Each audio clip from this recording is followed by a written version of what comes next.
In Kate Chopin's short story, The Story of an Hour, she sheds a light on the search for identity through mirroring of Louise's thoughts and stature from before and after her revelation of self. Before her transformation of self, Mrs. Mallard faces oppression from her husband. This becomes apparent as soon as she locks herself away and faces her grief. As soon as she is alone, she tries to beat back her independence and feelings about her newfound freedom. Chopin 1.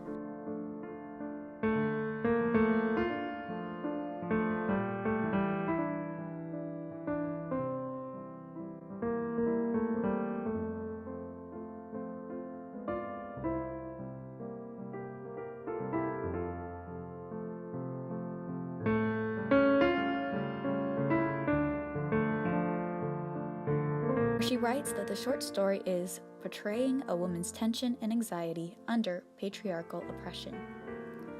While the oppression Mrs. Mallard faces is not overt, it is an issue that plagued her to the point where her only escape would be in death. To this effect, Chopin also goes on to write, "It was only yesterday she had thought with a shudder that life might be long." This goes to show that while Mrs. Mallard may have had a nice husband, she was never free. So much so that Mrs. Mallard wished her own life to be short so that she would not have to live with him as long.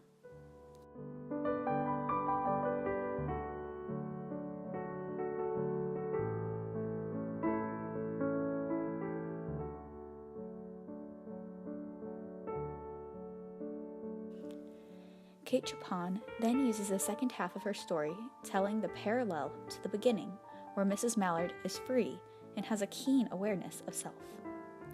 As soon as she is given into the feeling of freedom, she is enlightened and realizes that her life is now her own to control.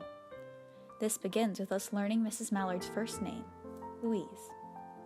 The name change creates a new identity for her persona, now unburdened by her husband. The next change is with the condition meant to limit her, which is mentioned in the very beginning of the story. As Selena Jamil writes in her article, Emotions in the Story of an Hour, Louise has excitement in her heart, which is supposed to be frail, and her fear soon transforms into joy.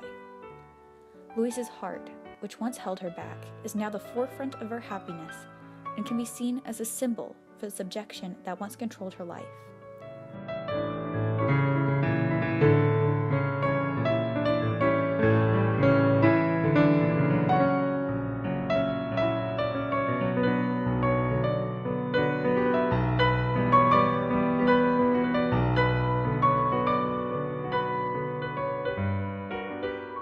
Like a goddess of victory. By using the word unwittingly, Chopin demonstrates the freedom Louise felt at that moment.